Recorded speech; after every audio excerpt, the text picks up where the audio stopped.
चलिए बच्चों, तो हम लोग सेकंड क्वेश्चन देखने जा रहे हैं। ठीक है, पार्ट टेस्ट 1 का 2 का ए देखने जा रहे हैं। ठीक है ना, पार्ट टेस्ट 1 का 2 का ए। ठीक है, आपको क्वेश्चन दिख रहा है अच्छे से यहाँ पे। ठीक है ना, और क्वेश्चन आपके पास होगा भी, तो हम साइड में बस छोटा सा क्वेश्चन रखे हुए हैं कि बस हम आपको रीड करें और डेटा जो है वो यहाँ पे हम लिखते चले जाएं। तो देखिए यहाँ पे क्या बोल रहा है बच्चा, एक मिनट। देखिए यहाँ पे क्या बोल रहा है कि a manufacturer sells a washing machine to a wholesaler for ₹15,000। तो देखिए, तो मैन्युफैक्चरर ने किसको सेल किया, मैन्युफैक्चरर ने सेल किया किसको, होल सेलर को, होल सेलर को। ठीक है, a manufacturer sells a washing machine to a wholesaler for ₹15,000। ये 15,000 में सेल किया, वेरी गुड।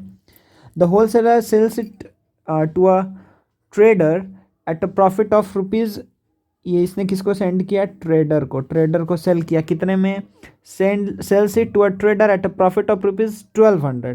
तो 1200 के प्रॉफिट पे सेल किया है। तो अगर 1200 के प्रॉफिट पे सेल किया है तो मतलब कितना हो जाएगा, मतलब 1200, तो 16200, 16200, सही है ना। अच्छा, the end the trader sells it to a consumer at a profit of ₹1800। इसने किसको सेल किया भाई, कंज्यूमर को, कंज्यूमर को कितने में सेल किया है, एट अ प्रॉफिट ऑफ ₹1800। सही है, तो 1800 के प्रॉफिट पे सेल किया, तो ये क्या हो जाएगा, 18,000। सही बच्चा, कोई दिक्कत नहीं है। तो 80,000 में इसको सेल किया, चलिए बहुत बढ़िया। अच्छा सर, यहाँ पे आप यूनिट नहीं दिए एक जगह भी, तो रुपीज़, रुपीज़, और ये भी क्या हो जाएगा, रुपीज़। थोड़ा इसको अधिक बोल्ड हो जा रहा है ना बच्चा, चलो थोड़ा सा कम हो जाओ। ओके, चलिए अब सही है। हाँ, तो अब देखिए क्या बोल रहा है, तो देखिए अब कितना आसानी से सम को करते चले जाएंगे हम लोग, ध्यान दीजिएगा। क्या बोल रहा है कि ये सिनेरियो दिया हुआ है कि मैन्युफैक्चरर ने सेल किया होलसेलर को 15,000 में, होलसेलर ने सेल किया ट्रेडर को कितने प्रॉफिट में, प्रॉफिट ऑफ ₹1200, 1200 के प्रॉफिट पे सेल किया, वेरी गुड। और उसके बाद से ट्रेडर ने सेल किया कंज्यूमर को एट अ प्रॉफिट ऑफ 1800। तो 16200 में अगर 1800 ऐड कर देंगे तो 18,000 हो जाएगा, कोई दिक्कत नहीं है। If the sales are intra state and the rate of GST is 12%। अगर सेल किया इंट्रा स्टेट और रेट ऑफ जीएसटी कितना, 12% है, बहुत बढ़िया। तो रेट ऑफ जीएसटी यहाँ पे दिया हुआ है 12%। ओहो, कितना है, 12%। तो चलिए अब यहाँ से क्वेश्चन स्टार्ट हो रहा है। The amount of tax received by the state government from the wholesale. पहला बात है कि सारा क्या इंट्रा स्टेट है, चलो तुमको थोड़ा मिनिमाइज कर देते हैं। सारा सेल्स क्या बच्चा, इंट्रा स्टेट है। तो अगर इंट्रा स्टेट है तो आपको पता है कि सीजीएसटी एसजीएसटी दोनों का ही कंसेप्ट आने वाला है यहाँ पर। तो आप क्या करेंगे कि सर यहाँ पे भी 2 केस, यहाँ पर भी 2 केस, यहाँ पर भी 2 केस। ठीक है, तो यहाँ पे मतलब इसमें 6% जाएगा, 6% जाएगा, इसमें भी 6% जाएगा, 6% जाएगा, इसमें भी 6% जाएगा, 6% जाएगा, कोई दिक्कत नहीं है ना। ठीक है, लो तुम, ये मेन लाइन हो गया। चलिए, तो अब आप जल्दी से बोलते जाइए कि 15,000 का जो 6% है, 6% कितना हो जाएगा, तो 15,000 का 6% हो जाएगा 900। मतलब देखिए आप ऐसे लिखिएगा 6% ऑफ 15,000, मतलब ये क्या आ जाएगा, 900 रुपीज़। तो 900 किसको जाएगा, CGST को, और SGST को भी कितना, 900 ही जाना चाहिए भाई, कोई दिक्कत नहीं है। CGST SGST कितना, 900, 900। अच्छा, ट्रेडर, फिर से देखिए कि होलसेलर जब ट्रेडर को सेल करेगा तो ट्रेडर भी CGST भी पे करेगा, SGST भी पे करेगा, कितने रेट से, 6% के रेट से SGST और 6% के रेट से CGST, या फिर आप डायरेक्टली 12% निकाल करके दोनों में हाफ हाफ कर दीजिए, आपके ऊपर है, कोई दिक्कत नहीं है इसमें। चलिए, तो फिर से यहाँ पे क्या आएगा, CGST, ओहो एक मिनट, यहाँ पे क्या आएगा बच्चा, CGST और SGST।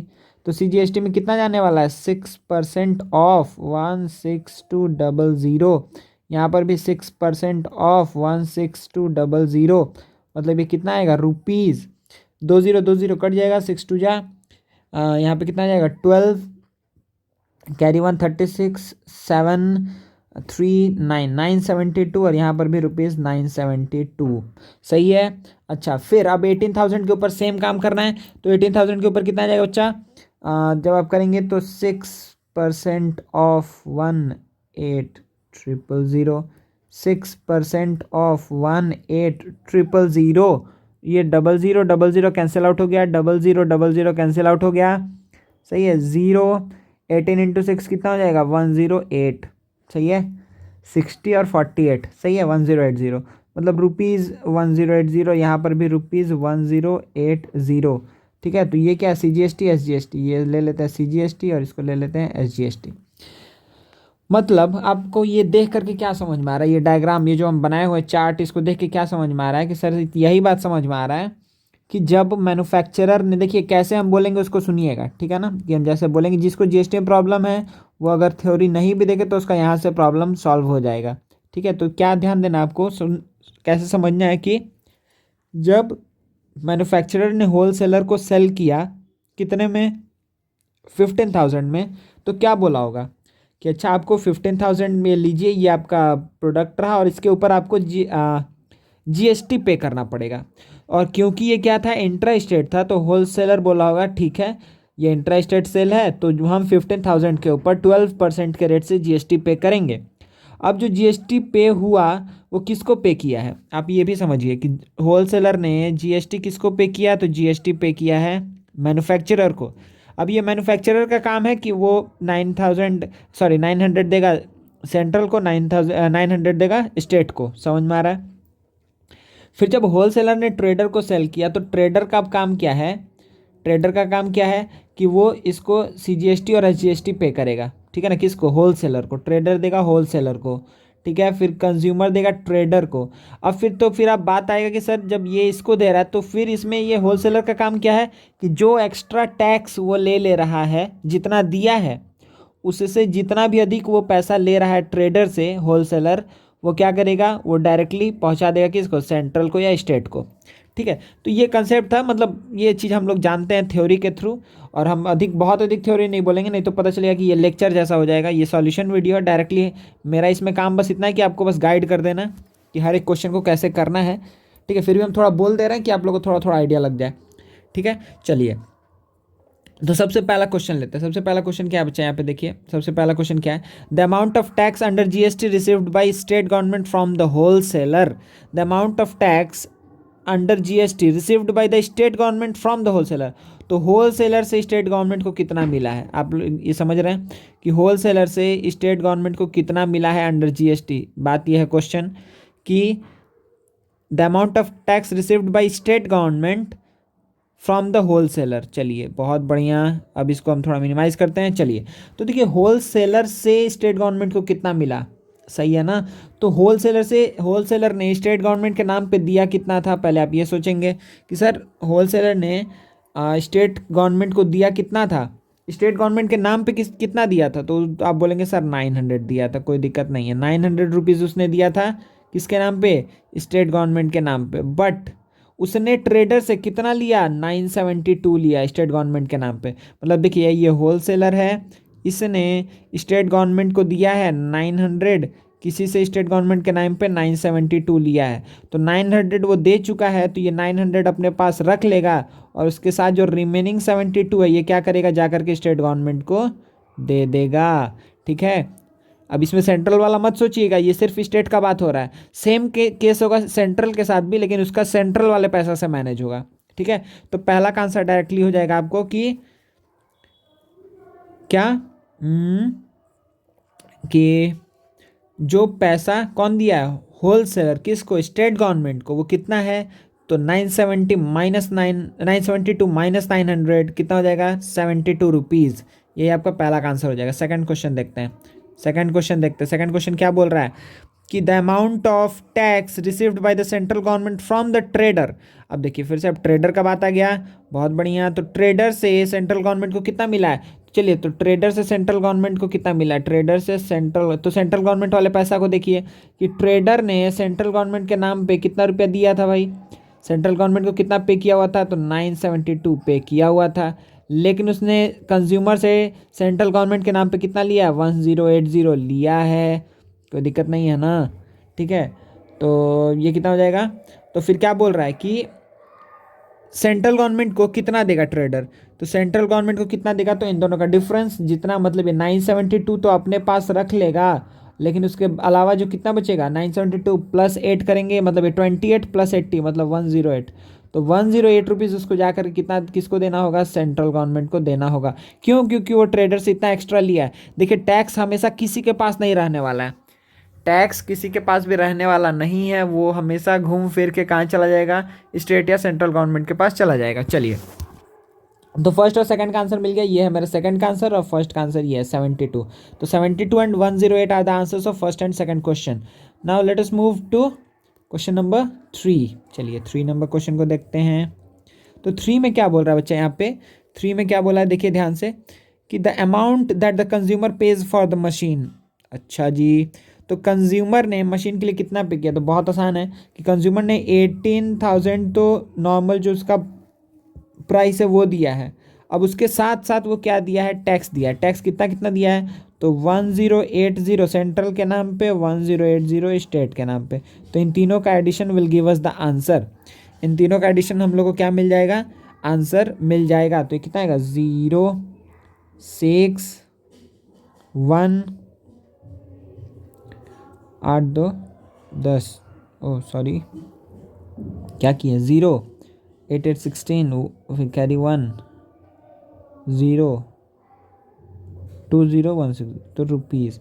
तो ये आपका हो जाएगा थर्ड का आंसर। सही है ना, मेरे ख्याल से कोई प्रॉब्लम नहीं है। एक बार आप लोग अच्छे से सॉल्यूशन को देख लीजिए, कहीं कोई प्रॉब्लम है तो आप हमको फिर, एक ही तरीका है, आप हमसे फिर डायरेक्टली कांटेक्ट करिएगा, सर यहाँ नहीं समझ में आया तो फिर हम बताएंगे, ठीक है ना। चलिए नेक्स्ट क्वेश्चन देखते हैं हम लोग, ठीक है। ये क्या था, 1 का ए था, सॉरी 2 का ए था, अब 2 का बी देखने जा रहे हैं, ठीक है बच्चा। चलिए बच्चा, तो स्क्रीन पे आपको दिख रहा होगा 2 का बी और 2 का सी नंबर क्वेश्चन, 2 का बी और 2 का सी।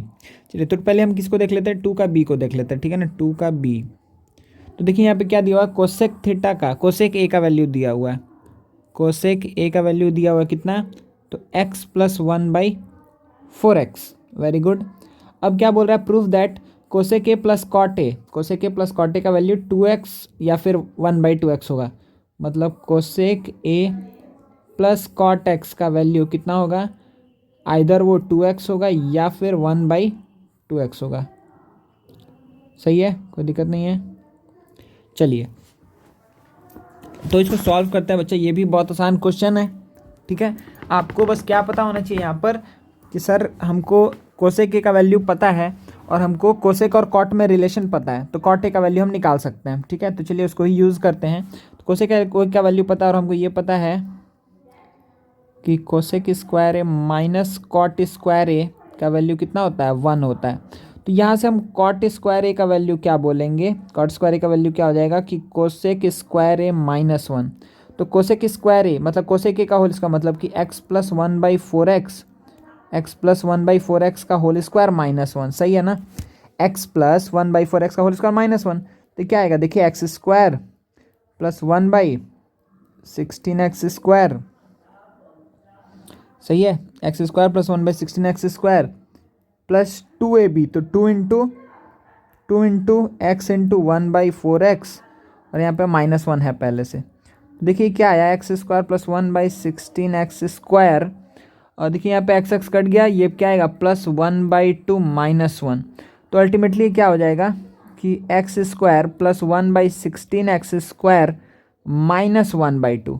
सही है। अब आपको दिख रहा है अच्छे से कि सर ये क्या है, ये क्या है, x - 1/4x का होल स्क्वायर, x - 1/4x का होल स्क्वायर है। ये किसका है, x - 1/4x का होल। कैसे बोल सकते हैं सर, देखिए ये क्या है, x का होल स्क्वायर + 1/4x का whole square -2 into x into 1/4x।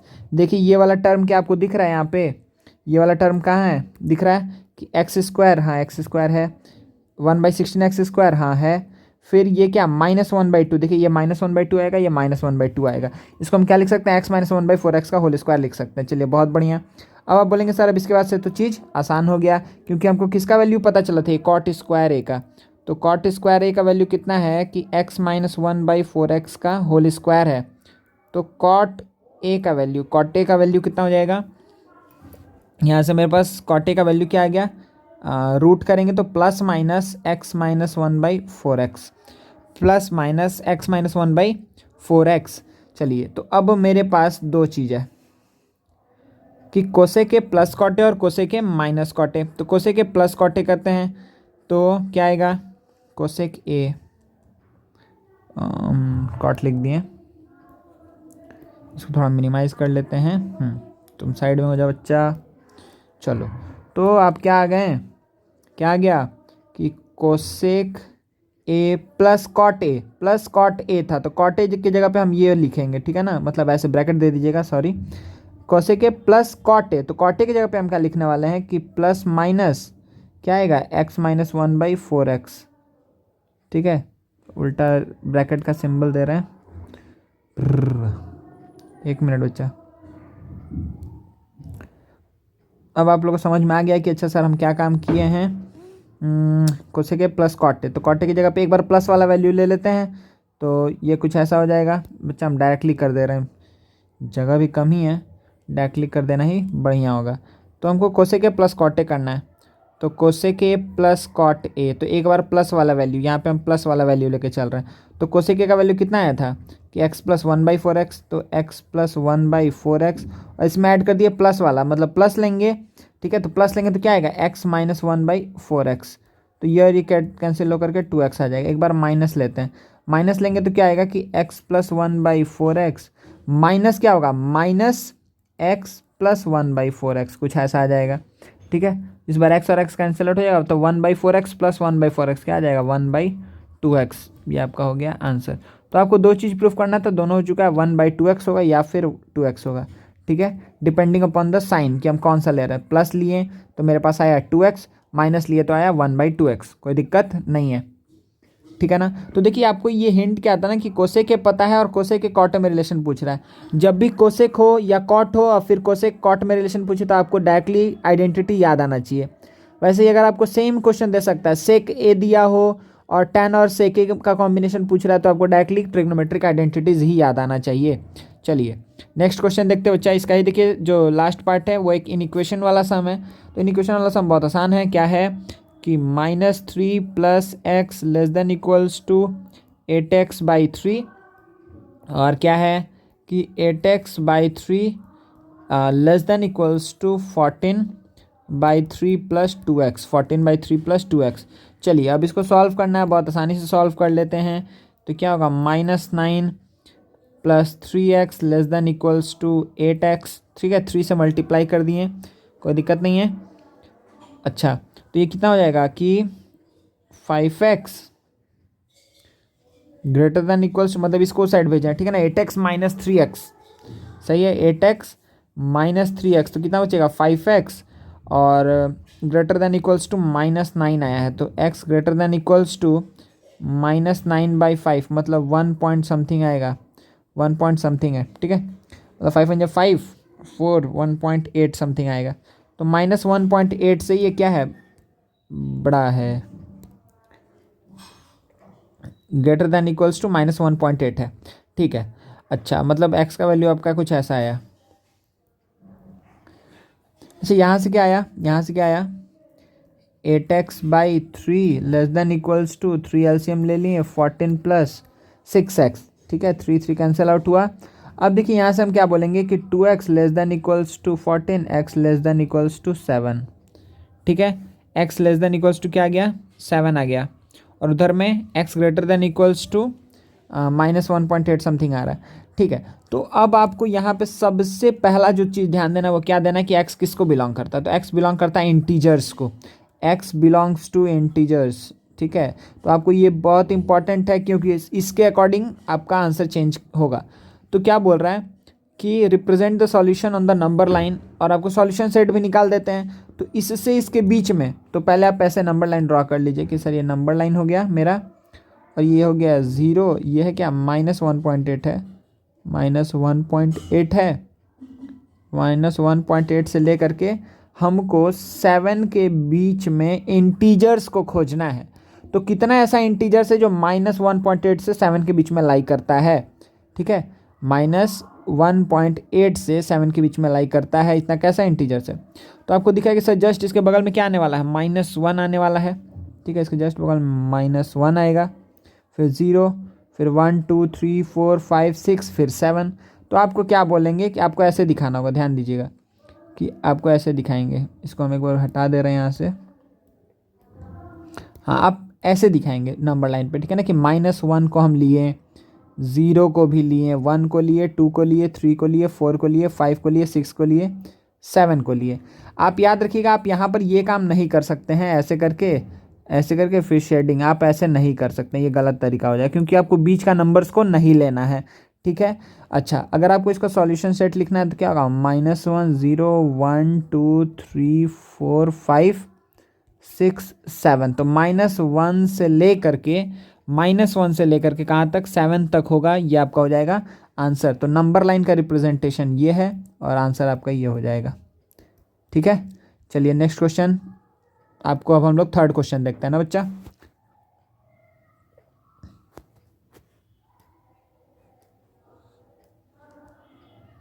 ये रहा सॉल्यूशन, अच्छे से दिख गया।